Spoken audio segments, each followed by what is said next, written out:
Ladies and gentlemen, now hosting the RizzoCast, put your hands together for Steven Risotto!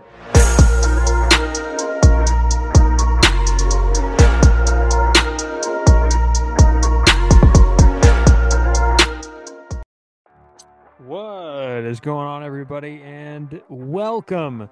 My name is Steven Risotto. I cover the San Francisco Giants for SF Bay, and I'm the host of RizzoCast, a podcast that features current and former big league players, coaches, fans, media, and others who are regarded as some of the brightest minds around the game of baseball.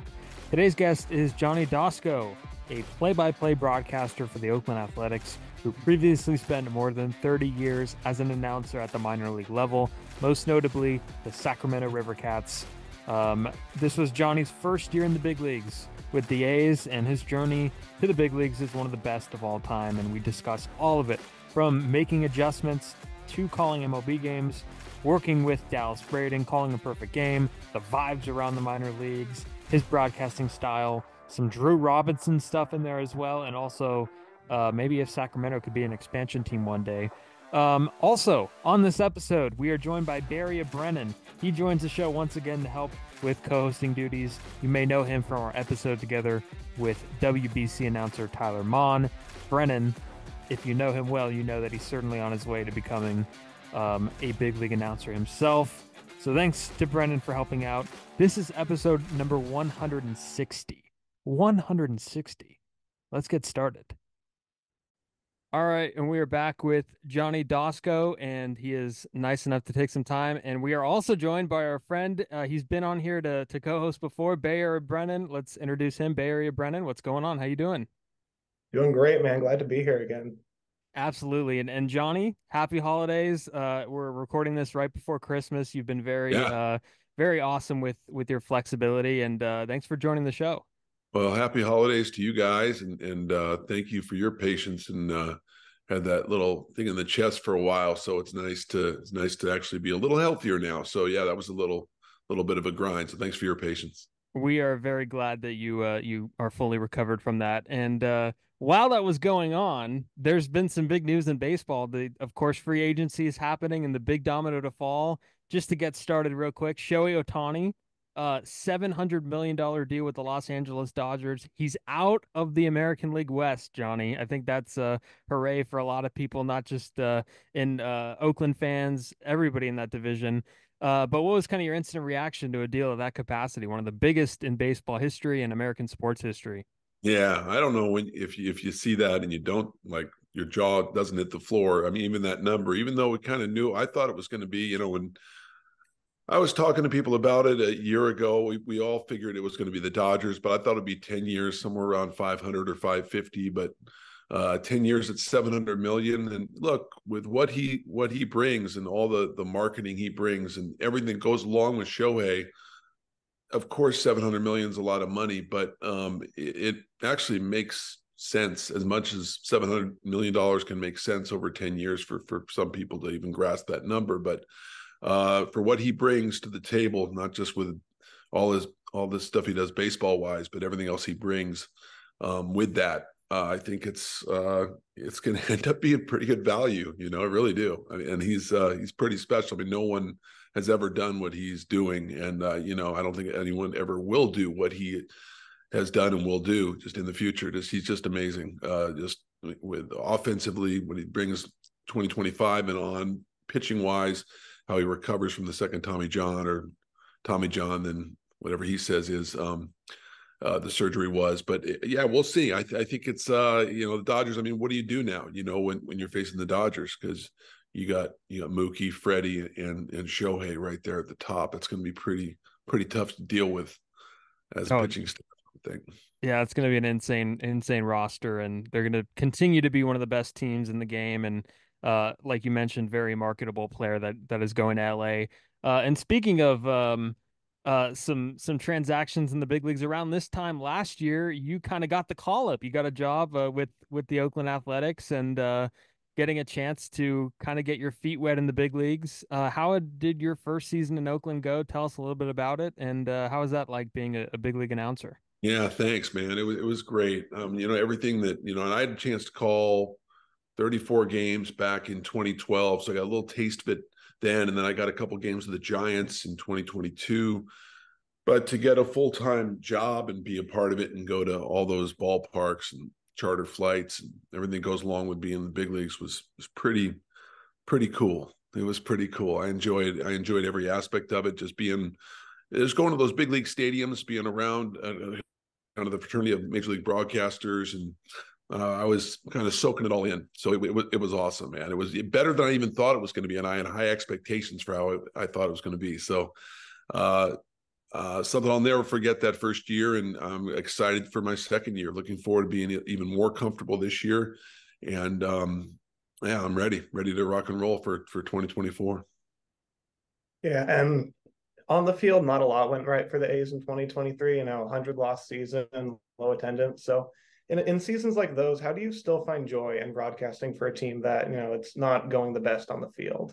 Yeah, it's funny because you're right. There were some negatives this year we all had to deal with, but I'll say this: like there's always like when you look at some of the young prospects, the Zach Geloffs, the Lawrence Butlers, the Shea Langoliers, the Ryan Nodas, and even watching Nick Allen with the glove and watching all this stuff. There's always, I think there's some silver lining to everything. So you always find something that's positive, but you also have to be honest about how much the team's struggled. So you have to.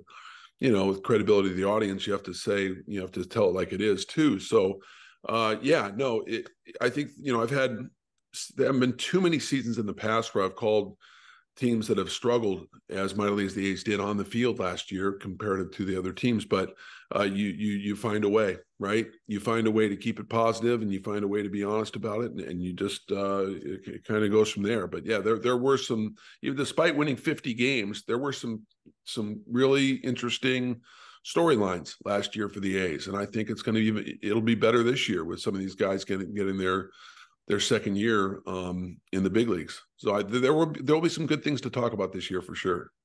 Yeah, definitely. And going back a little bit to the beginning of the year, when did it really set in for you that you're a major league broadcaster now? Like, was it after the first game? Did it take a while? I think probably the first, because I was doing some of the homes. My first home game I did was April the 14th. And then I had a home game on April 28th. But before that, I went to Texas to do some TV. When I went into the Texas ballpark, and I had been to Oakland's ballpark many times. So, and I had done big league games there, and I'd done big league games in Texas, not at this new ballpark they have. But I think when I walked in the Texas ballpark, knowing I was going to do TV, and being around seeing the Texas Ball Club and Bochy and seeing everything, that's when I kind of felt like, wow, okay, this is the big leagues. I'm in the big leagues, and to get the opportunity to call a couple games there in Texas, I was kind of looking around and seeing the top deck and saying, wow, yeah, I've arrived. This is pretty cool. So I think being on the road for the first time was when it really hit me that I was in the big leagues. I think that's what they tell you. Like they tell the young rookies when they get to the big leagues, like the first thing, don't look up. I think I remember when Matt Duffy got called up to like a game in Citi Field in New York, and Hunter Pence told him, don't look up. And the first thing that he did when he got up to the field, what did he do? He looked up. So looked up, of course, yeah. And everybody that I talked to about that stadium in Texas is just so enamored by it. Like apparently it's just insane the way how it's updated. It's brand new, and it just feels like the big leagues over there. So that's a really cool moment for you to share. And one of your broadcast partners, Dallas Braden, I mean, he's pretty well known in the baseball community as someone who's really outgoing, who's got a great character, someone who loves the game. What's it kind of been like for you to kind of get your feet wet with Dallas and getting to work with him? Because it seems like you two kind of have a lot of fun together. Thanks. Yeah, thank you. It's great. I mean, this is a friend of mine that I've had. He's been a friend of mine since 08, right? Because he was a River Cat when I was working for the River Cats as the radio guy. I got a chance to call his 17 strikeout game in Sacramento. I've obviously followed his careers. He's been a good friend of mine for a long time. So to get a chance to work with him And he taught me a lot, and actually, to be honest with you, like he gave me tough love when I needed it. When I was, he really got on me sometimes after games about certain things and helped me. So really, like he's not just a attaboy guy. He will tell you, he will be honest with you about things you need to work on and when to get better. So our chemistry gets better and I get better as an announcer. So I have nothing but respect for the guy. He knows the game so well and he articulates it so well. And he's got such a good following. And the thing that impressed me about Dallas is just watching him with his fans. People come from all over to see him. There were people that traveled from somewhere in the southern part of the United States to Oakland to see him. And he takes time with everybody. Baseball to a kid every game. Like there are little things he does behind the scenes that he doesn't tweet about. He's a really giving, good human being that I think that people know he's a good guy, but I think there are certain things like he's really good with the fans. He's very inclusive with everybody on the A's, in the A's front office, on the staff. He's nice to everybody, gives everybody time of day. And so I don't know. I feel very fortunate to work with him. He's awesome. Yeah, I went to one A's game in 2023, and as I was walking across the BART bridge, Dallas went by in like a little golf cart thing under the bridge, and everyone was like screaming and waving at him, and he yelled back. It was really cool. He's a legend. He really is. He's an icon. It's fun. It's fun to see how he is with the fans and with baseball, and he's got. He's just he's a special guy for sure. He really is. He knows the game so well. And he's so connected in the game. He knows so many people, but he's 100% himself. He is authentic. He doesn't apologize for who he is.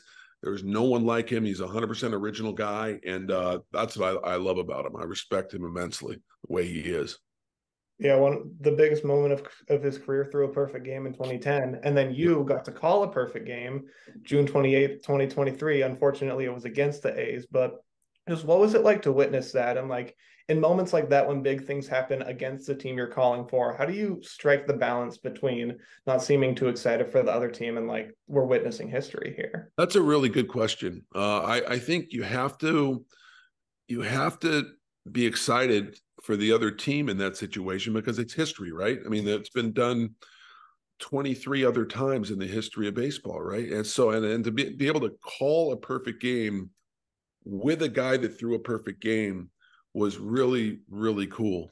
It was against the A's, and we would love to have busted up that perfect game. Would have loved to have had a walk, an error, anything, hit by pitch, base hit to end the no-hitter, just anything to get a guy on base. Of course, did not want the A's to have a perfect game thrown against them. But that being said, you have to have a level of excitement, and it's not even fake excitement. I mean, you're excited for the moment. I mean, that's baseball history, right? So for me, it wasn't that difficult to be calm and be excited at the same time, not go crazy, but still be excited for the moment, knowing you're seeing baseball history. 27 up, 27 down.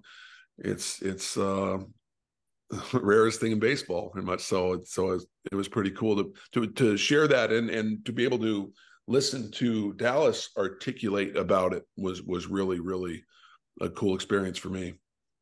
Yeah, Dallas right there next to you. That's I was just going to mention that he probably had some insight about maybe what was going through the mind, and moments like that. And really cool you got to witness that, a very rare moment in history. And kind of going off track here to a different thing, you've kind of been like a radio guy throughout your career. And yeah. Whenever I hear I think the last few episodes I've had some play-by-play guys on, Trey Wilson from the Flying Squirrels, and Yep. Your successor in Sacramento, Zach Yes. Rudy, came on too. And I asked Zach about this.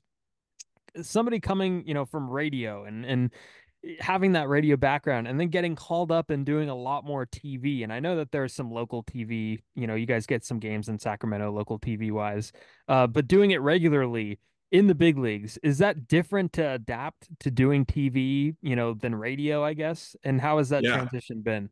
An adjustment, no question, an adjustment, because especially, I think just, I feel it was, doing TV at the level I did in 23 compared to earlier. With all due respect to Sacramento, it's just a different deal because it's so much bigger, and with sponsorships and everything like that, it's just a whole different animal. So that was an adjustment. I'm so used to, I've been calling radio for 30 years basically, and to make the adjustment of TV and not know you have to call every pitch. And I still got in those habits of calling every pitch. And so I think you have to make that adjustment to understand that the people can actually see what's going on, and you don't have to describe everything, so trying to find that balance of either talking too much or not talking enough, and using your analyst the right way was definitely an adjustment for me. And I think, look, I think we definitely made some strides, or I'd say I made strides. Dallas is already good at it, but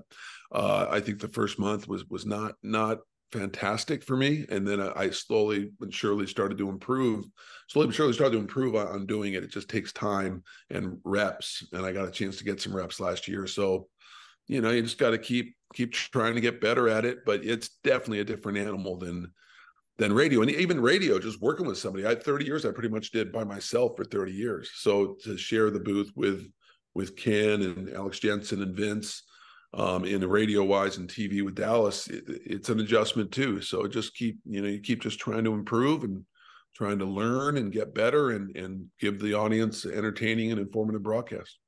Yeah, and one of the cool things is that, and the Giants do a good job of this, and I think the A's do a good job of this too, is that the radio guys and the TV guys, they're not like foreign to each other. Like the Giants switch in and out all the time, and I always wonder, God, it's like John and Dave, like, they're in the TV booth, a few times a week. They're on radio a lot more, and just the transition of going back and forth, like it just doesn't really phase them. So I think that's very very intriguing to know. Absolutely, it is. There's a rhythm there, and with those guys, with Krug and Kipe and Dave and John, those guys, like they've known each other for so long, and their friendships are so deep. And same thing with Vince and Ken. I mean, Vince and Ken have been together almost a couple of decades almost. So I think the more years you're involved with, the more years you get to know your people. Like I've gotten to know Ken Korach and I have become really close because we've spent spring training together and the season. So we've had the opportunity to grow a lot closer, and it only helps on the broadcast when you know them that much better. So you see that there's a comfort with the Giant announcers you hear, and you hear with the A's announcers too. There's a comfort when you've been with somebody a while to know them, and the audience, I think, can feel that and hear that. Yeah, no, without a doubt. And kind of going back a little bit, you're a Los Angeles guy, University of Laverne grad in communications, and did a lot of good stuff down there. Why was broadcasting like the path for you? Because I'm sure that maybe there's some other stuff on the radar. There's a lot of things that people want to do in sports, but it kind of, you have to really zone in on broadcasting if that's what you want to do. Why was it something that you specifically wanted to do? Yeah, I think just growing up in LA and hearing Vinny and Chick Hearn and Bob Miller, hear the big three out there, I would turn down the sound of the TV and broadcast in there. And, I think I don't know. I used to have a pencil when I was 6 years old and go around interviewing people. It's just something I think you love doing as a child, and being able to hear the best in the business do it just every day. I don't know. It was just something I had a love for and a passion for early on. So when I had the opportunity to go to college, and I'd go to Laverne, and then, there were times we would, in the fall, or early spring, we would go to the Dodger games. I'd go to Dodger games with my tape player in the bleachers, and try to get away from people and just call a game, right? So all those things, I just always had a passion for it. I always knew I wanted to do it. I just didn't know kind of what avenue, how I didn't realize it would take me that long to get there, but it was something I always loved, something I always had a passion for. So yeah, even from a young age, I knew I wanted to call baseball. Yeah. So as you just alluded to, 30 years you spent in the minor leagues. That's a long time. And I imagine you saw like a lot of like really amazing moments take place there, but no one really knows that they happened because most people don't follow the minor leagues that closely. So out of all the moments that you witnessed in your times in the minor leagues, what's one that stands out above all of them that people don't know about because it happened like in the minors? Well, there are a couple. There's one in 1994. I saw a kid by the name of Brett Hinchliffe with the Appleton Foxes. He threw 94, 95. I think it was 94. 95, they were the Wisconsin Timber Rattlers. This is the Midwest League. And he threw a no-hitter, a 9-inning no-hitter that I saw. And he basically had he had one working hand, right? His left hand, he had no fingers on his left hand. He just had his right hand. But he came up to, I didn't even know it until he came up to do the interview after the game. But that's a moment I'll just never forget, because he was a kid that just I just saw his stuff. He looked really good, and he threw a 9-inning no-hitter, which is hard to do at any level, right? But he did it when he was 19, 20 years old in the Midwest League. So that was kind of cool. I saw just I think the Sacramento Rivercats' first championship in 2003 was something I'll never forget, because there was 15,000 fans going crazy. And in 2003, the Rivercats had just started. That was just their fourth year of existence. So they drew all the time, weekdays, weekends. It was packed. So for them to get the opportunity, and the A's, I mean, Billy and David, Billy O, Keith Lipman, I mean, they gave us great teams in Sacramento. Billy, those guys did. They took pride. They wanted to win at AAA. So we got some great teams in the early 2000s. So 2003, we had a phenomenal team, and they end up the Rivercats end up winning the championship. But Justin Lear on the mound. He won it. He got the save, and the A's won their first. Rivercats won their first of 5 PCL championships. 5 PCL championships, and they have 3 AAA championships. Let's see, 03, 04, 07, 08, and 19. So 5 PCL championships. And that was the first one in 2003. That one stands out to me because I'll never forget it, because just the reaction of the crowd when they beat Nashville in that series. There have been so many. I mean, there have been so many. I remember there have been some wild 18-inning games where you have position players pitching at the end of games. We've had some really wild. That was obviously pre-run around second base in extra innings. But there have been some really good ones. God, man. Trying to just all the players that have gone on, like watching Johnny Damon in '93 with the Rockford Royals, watching Alex Rodriguez in 1994 with the Appleton Foxes. There have been so many players that you watch and you see, wow, okay, we'll see how they do. And then there have been players that don't make it, that you think are absolute locks.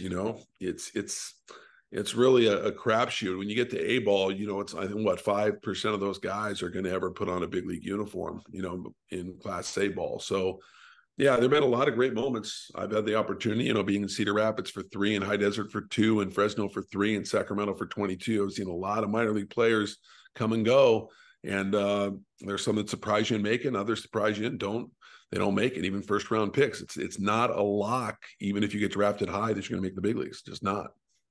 Yeah, and it's funny because that's not 18 innings just for the players. That's 18 innings for you too. So right, exactly.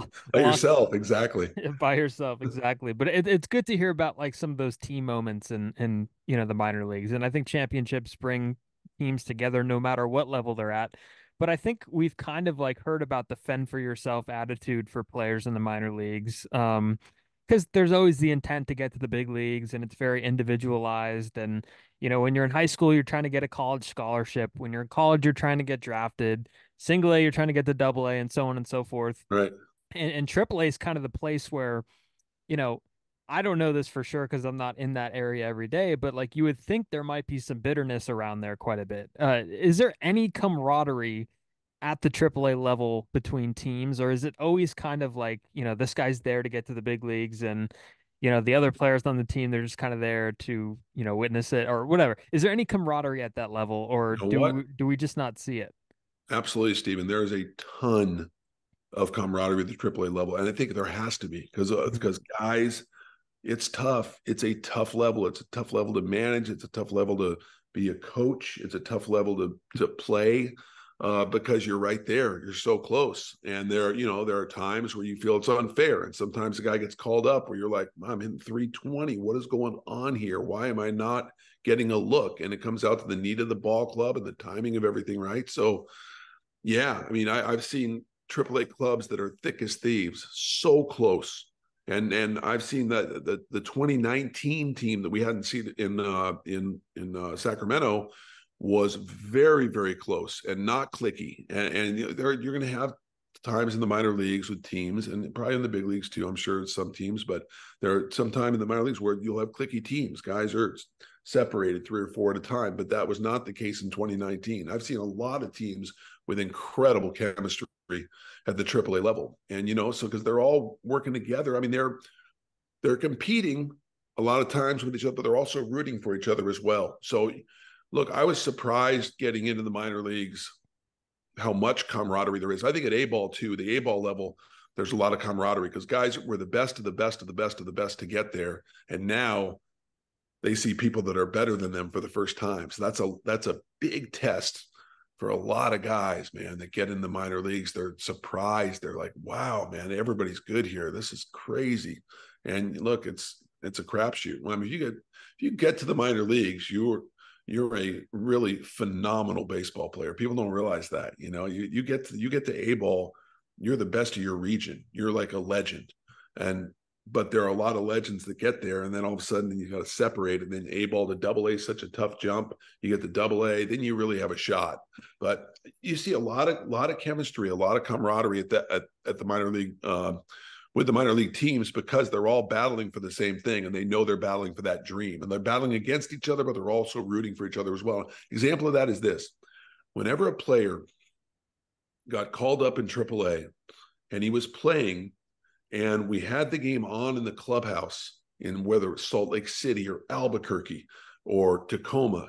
The guys would gather around the TV and see their buddy, and most of them are rooting for that guy to do well at the big league level. One of their own is up there, and they're just they're emotionally invested. They're like, "Come on, let's go!" And it's the coolest thing. Some of my favorite moments in the minor leagues were watching guys watch their former teammates play in the big leagues and how hard they were rooting for them. And I thought it was really cool, kind of just really touching almost, just the fact these guys are rooting for their buddies to do well at the big league level, and they were just competing against them. Yeah. Or with them. Right? Yeah. And the videos that you see of people getting called up, like they never get old. No, never. They never do. They never do. I love those, man. The one Winton Bernard, that one is a friend of mine. Like that one, they're all just so it's the greatest watching. We had Jerry Blevins got called up in 2007 at the end of our season, and he got called up in our Solon club up there in front of our whole front office. Tony DeFrancisco made the announcement of our total front office, and it was on his 24th birthday. It was September 6th, 2007. It was 24th birthday, and he was bawling his eyes out, and everybody saw it. It was a great moment for our front office, great moment for him. He still remembers it. He talks about it all the time. But that was a pretty cool moment that the team was up there, our manager was up there, all the coaches, and he made the announcement in front of our whole front office. There were like 100 people there, and it was a pretty cool moment. Moment. I'd imagine for sure. So in terms of kind of like mechanically broadcasting and some mechanical tips or even some, tempo tips in the booth, what would be like the most important piece of advice that you've gotten for calling a baseball game that could be passed down to maybe the next generation of broadcasters, like a Brennan here, like somebody at Laverne, somebody in Oakland, somebody listening around the globe? What would be that advice mechanically or tempo pace that you've gotten that could be passed down? Yeah. Look, I think I think being slow, letting the broadcast breathe a little bit, right? You have the advantage in the big leagues of having crowd noise, right? So let it breathe. Be descriptive. Where's the third baseman playing? No matter who's at the plate, always say right or left-handed hitter. Always let the fans know. Don't assume, even if it doesn't matter if it's Albert Pujols, say right-handed hitter, Albert Pujols at the plate, right? Say it at least once in at bat. I do. Say the score a lot, right? You can't say the score too much, right?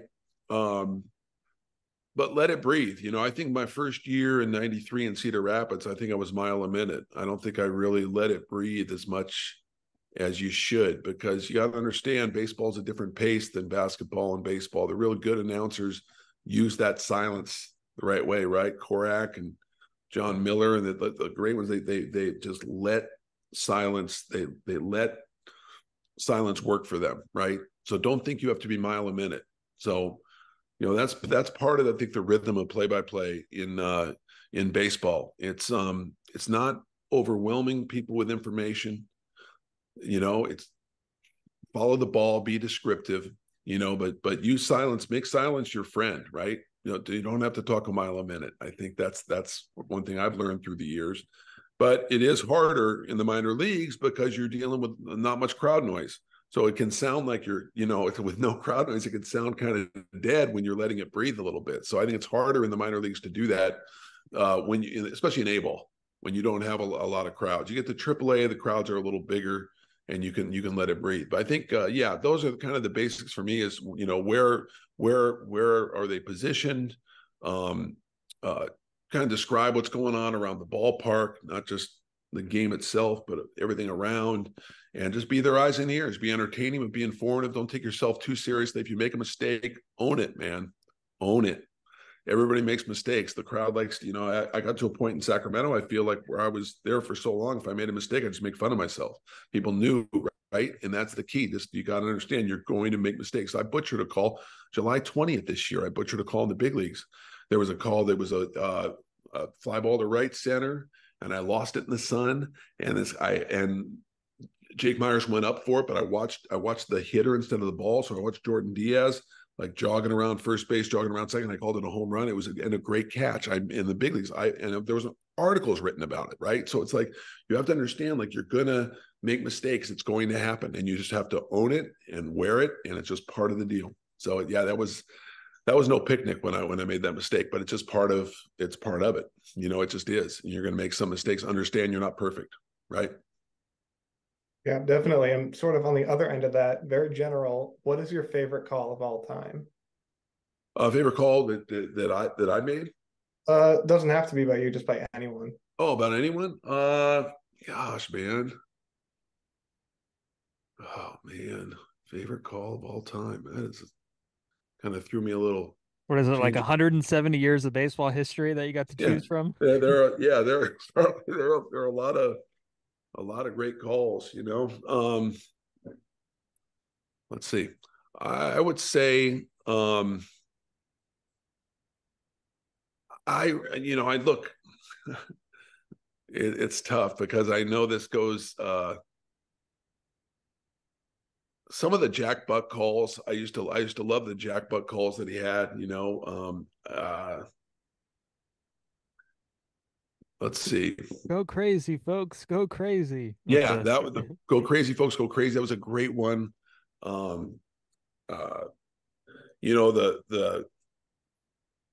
call that went through Buckner. I know it was such a bad moment for Bill Buckner, but what a great call by Vinny on that, right?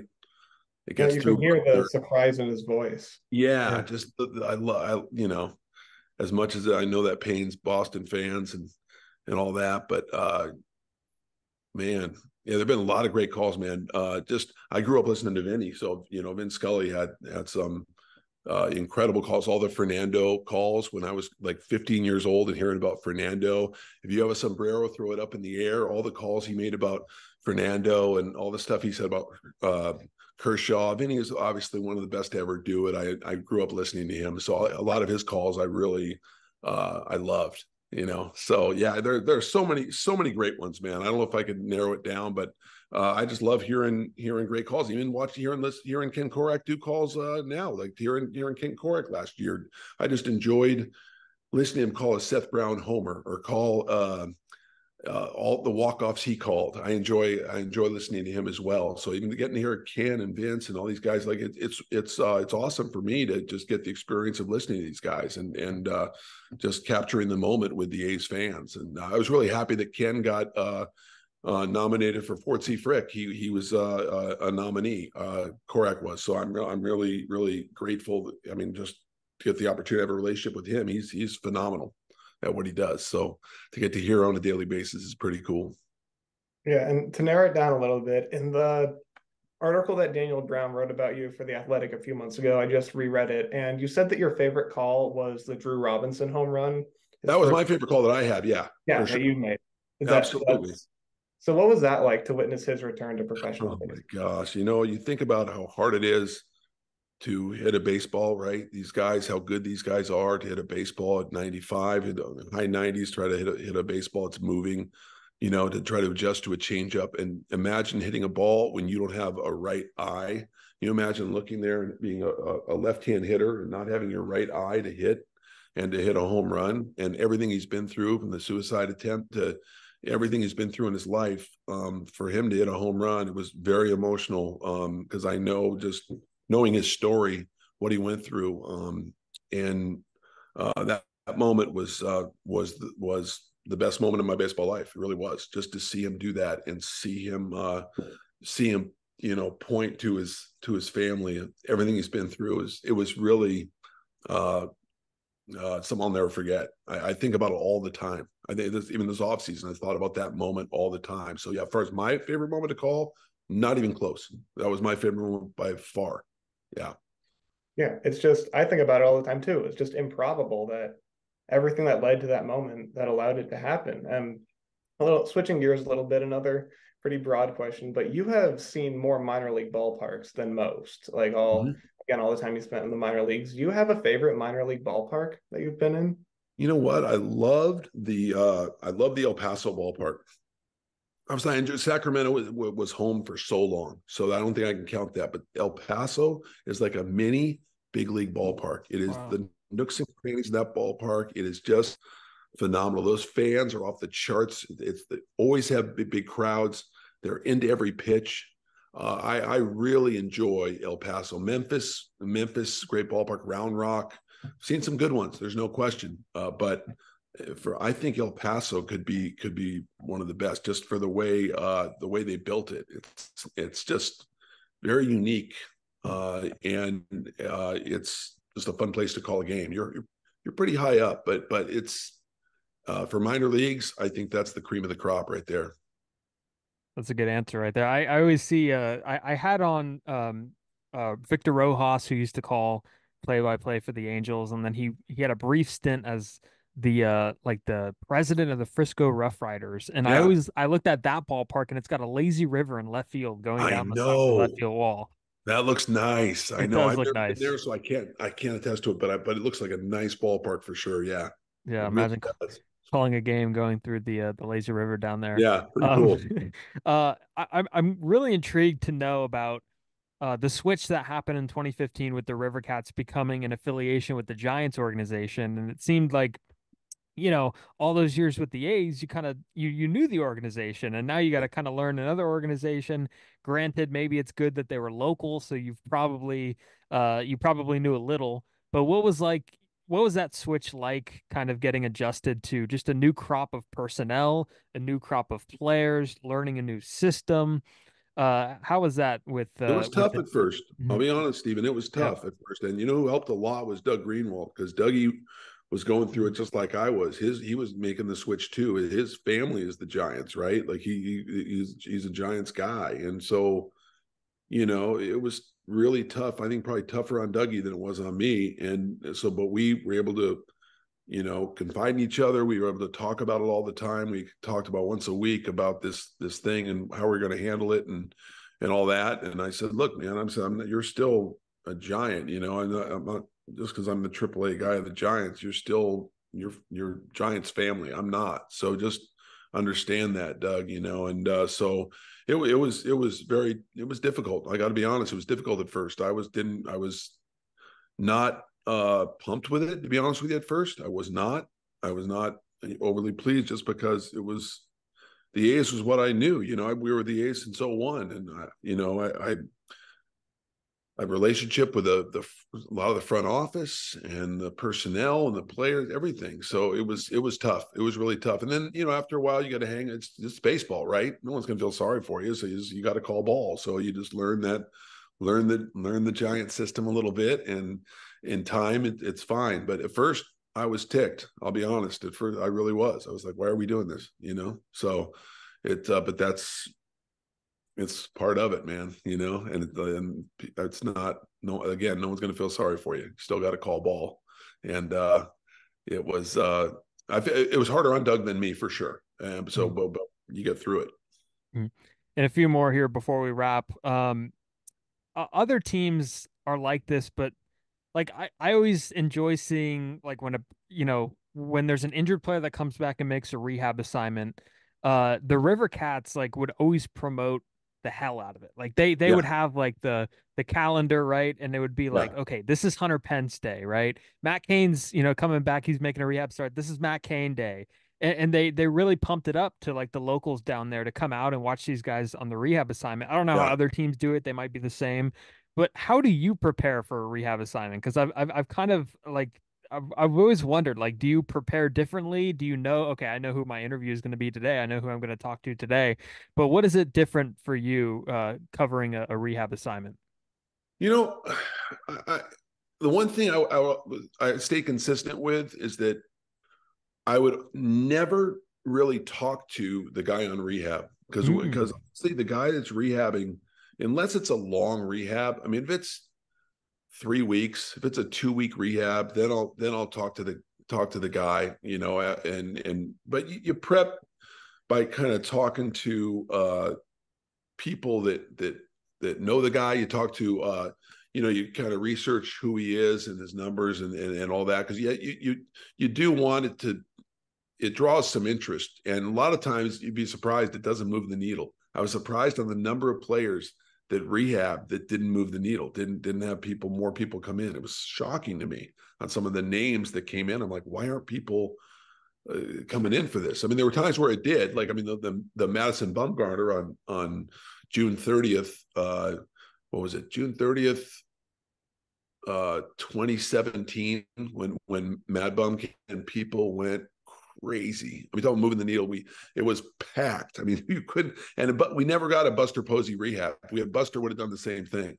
And the other, look, Hunter Pence moved the needle when he first got injured. I think in 15, he moved, or 15 or 16, he moved the needle a little bit, but most of the guys did not. It was odd, but yeah, I mean, you prep the same way. I never really, again, I didn't talk to the guys and you don't really, they're kind of there to do their work. They're there to do their work. You don't want to make sure you kind of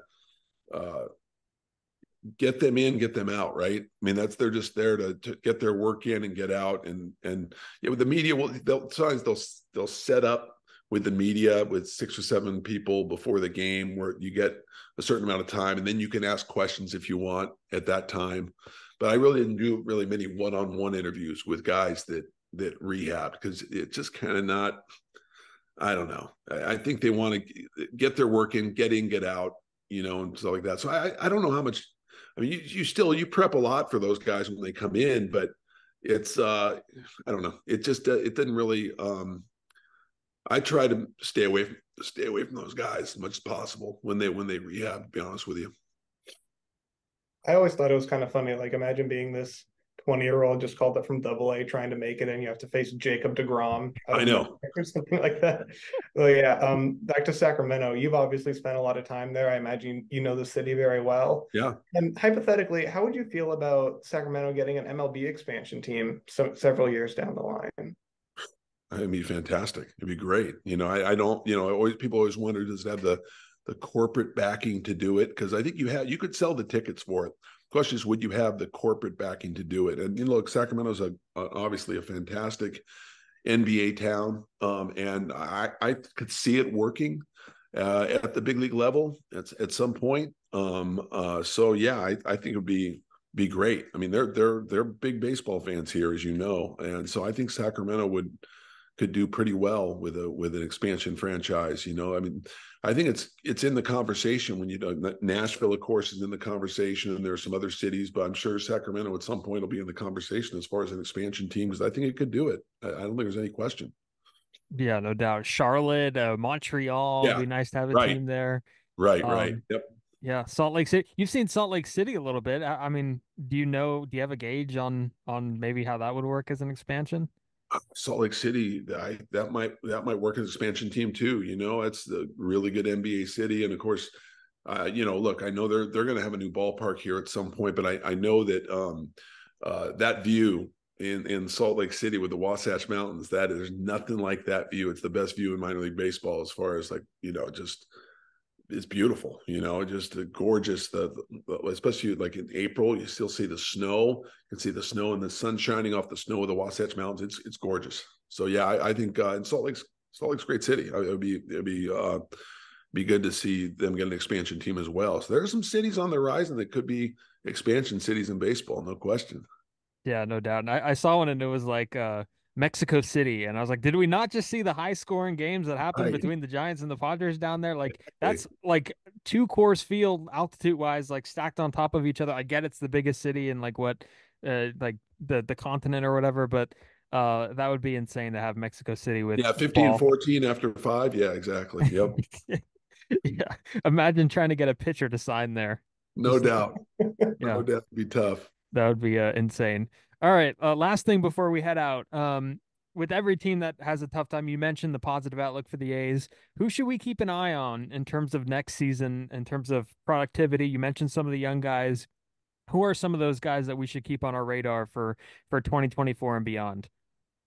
Well, look, we saw Geloff and Butler and Soto. I think Noda's going to have a big year. I think Ryan Noda's really going to bust out. I think he's going to have a big year. I think Shea Langoliers as well. I like Geloff. I like Butler. I think Denzel Clark's going to get a look this year. I think the shortstop, Hernaiz, he's going to get a look this year. He can flat out hit. So they're going to look at him, and yeah, it's going to be a fun year with the youngsters. That's the one thing. I mean, you talk about the A's. It's a land of opportunity, and if there's going to be a battle at spring training, and if guys can kind of separate themselves, you had a chance to see Esteury Ruiz set the record for rookies for stolen bases, and we'll see how he does. But there's going to be Brent Rooker had 30 home runs last year. And we saw some great things, and so I can't wait for February, man.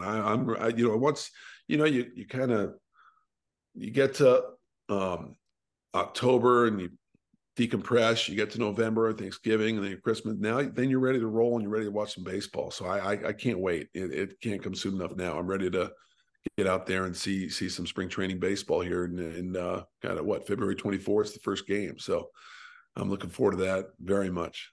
Wow, the 24th? That's usually like the week that they report. Are they doing, is that a little earlier than I usual? think that's around last year. It was right around February 24th. Maybe it is, yeah. Report probably, maybe the 10th or 11th, I think, or maybe right around there. Yeah, it's pretty early. Yeah. Yeah. Well, that's a good thing. That's a good It thing. is. It absolutely is. Yeah, no, Yeah. It's pretty exciting stuff, man. I'm looking forward to it. There's that stretch after the holidays where we're just kind of twiddling our thumbs a little bit, trying to figure out what to do. And Exactly. I'm sure you're in that same boat. Well, Yeah. Johnny, I really appreciate you joining us. This was a blast. And thanks for being so flexible. We appreciate it. Oh, absolutely. I enjoyed it. Thank you so much. Thanks for having me. And everybody could go ahead and follow Johnny on Twitter. He's a good presence there. At Johnny Doskow on Twitter, or no, sorry, at J Doskow on Twitter, and he's also the author of Goodnight M. Go check that out too. Maybe a holiday present for those out there. Could read some poems in there, and we definitely look forward to hearing his voice come the new year and come spring training and all that. And everybody could follow the podcast on Twitter and Instagram at RizzoCast. Go check us out. And Brennan, of course, thanks for coming on. Appreciate it. Anytime we get a play-by-play guy, we're going to bring Brennan on, hopefully. And he's on Twitter at Bay Area Brennan. Yeah, Spotify, Apple Podcasts, wherever you find your stuff. And we'll see you next time.